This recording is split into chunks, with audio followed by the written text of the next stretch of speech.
I could taste the bitterness of the wine before it even touched my lips. Not from the drink, from the smirk on my father's face. He held his glass high, the amber light catching the deep creases on his forehead. My siblings flanked him on either side like vultures dressed for the holiday. "Big announcement," he said, his voice dripping with the false warmth of a man who had already decided your fate. "We're selling the family business." I felt the air tighten. Forks froze halfway to mouths. He let the silence stretch, savoring it like a fine scotch. Then he added, "And you, Daniel, you're getting nothing." My sister's lips twitched. My brother couldn't hide his satisfaction. They thought this was their moment, the one where the prodigal son finally got punished. I leaned back, steady, unreadable. "Who's the buyer?" I asked. He grinned. "Cardinal Logistics." I smiled. Slow, controlled. "Dad," I said, my voice soft, but slicing through the room. "I am Cardinal Logistics." The laughter died in their throats. My sister's fork slipped, clinking against her plate. My father's smile faltered just enough for me to see the first hairline crack in his confidence.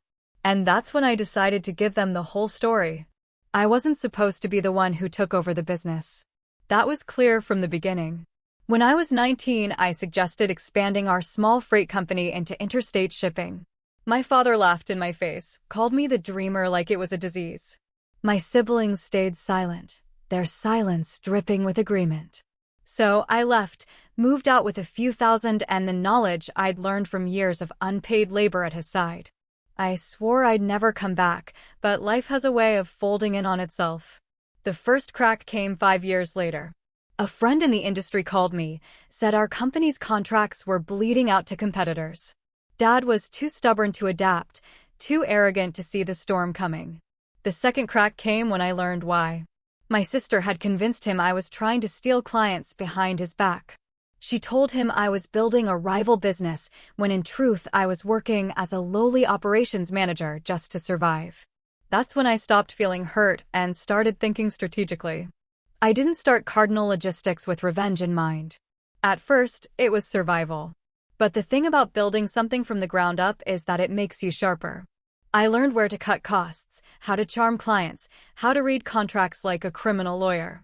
Within 3 years, Cardinal had taken 3 of my father's largest contracts. Not under my name, of course. I used a holding company, clean paperwork, and a CEO who owed me more than his life. My family never connected the dots. By the time we moved into regional shipping, my father's company was already leaning on bank loans just to make payroll. I knew then that all I had to do was wait. The final piece came last spring. I'd been quietly buying up debt, the kind my father's accountant thought was manageable. Small amounts spread across different lenders, all funneled to me through separate shell entities. By December, I owned 68% of the company's outstanding debt, which meant that when he defaulted, and I knew he would, I'd control exactly who could buy the company out of bankruptcy. I didn't even have to force it. His pride did the work for me. So there we were, Christmas dinner. My father thinking he was about to gut me in front of the family. "I am Cardinal Logistics," I said, and let the silence work for me. He tried to laugh. "Don't be ridiculous." I slid the envelope across the table, crisp legal papers with my name buried in the corporate structure, like a dagger hidden in silk. "I own the holding company that owns Cardinal," I said, "and as of last week, I'm also your primary creditor." His face drained. He knew exactly what that meant. "You set this up?" he stammered. "No," I said, leaning in. "You set this up. I just built the safety net for when you fell." My brother opened his mouth, but I cut him off. "And since you defaulted on the December payment, I exercised the buyout clause. The sale you're bragging about, it went through yesterday, which means I let the pause hang. As of midnight, the family business is mine." The room was silent, except for the ticking of the grandfather clock. My father's eyes darted to my siblings. He was looking for an ally, a lifeline. But they were frozen because they realized the inheritance they'd been salivating over just evaporated. "You won't get away with this," he whispered. I smiled. "I already have." And then I dropped the real bomb. "I'm not keeping it." I slid a second envelope onto the table. "I've sold the company's assets to a competitor, one you've always hated.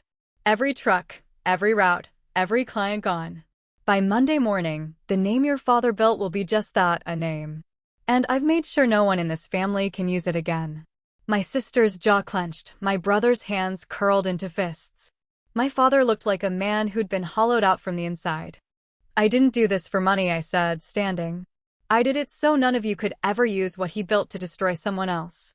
I left them there. A perfect still life of greed, shock, and loss.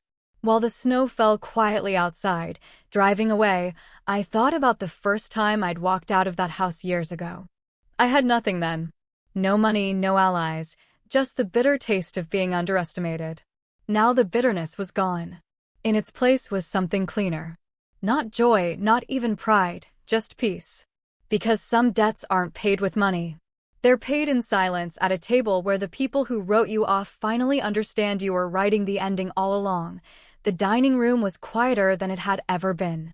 The long oak table, once a battlefield of arguments, laughter, and slammed fists, now stood like an altar.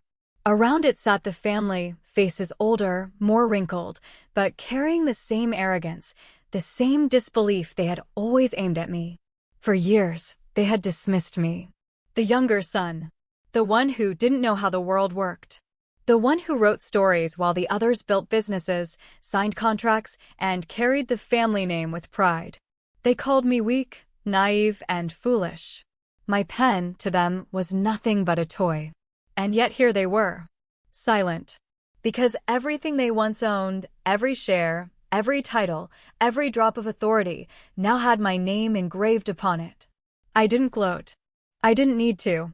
Silence was my revenge, my crown, and my final weapon. Two brothers sat across from me. Daniel, the elder, still carried himself like a king without a throne. His jaw was tight, his hands restless. He could not believe that the younger brother he mocked now owned the empire their father left behind. Beside him sat Aaron, the second brother, always the follower. He avoided my eyes, tracing the rim of his glass as though wine could save him from the weight of what I had become. They both remembered the day they cut me out. The company isn't for dreamers, Daniel had said. Writers don't belong in boardrooms, Aaron had laughed. They had voted me out before I even had a chance to speak.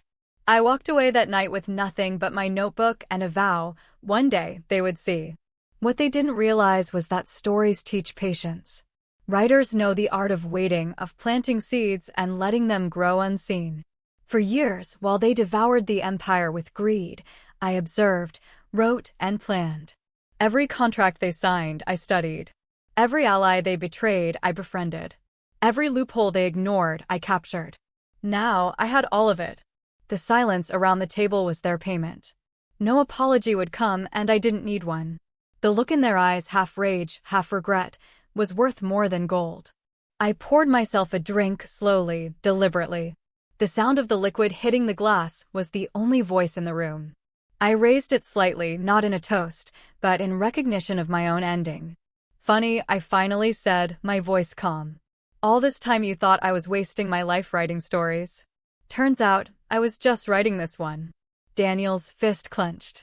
Aaron swallowed hard. Neither spoke. And I smiled, because silence was the loudest victory of all.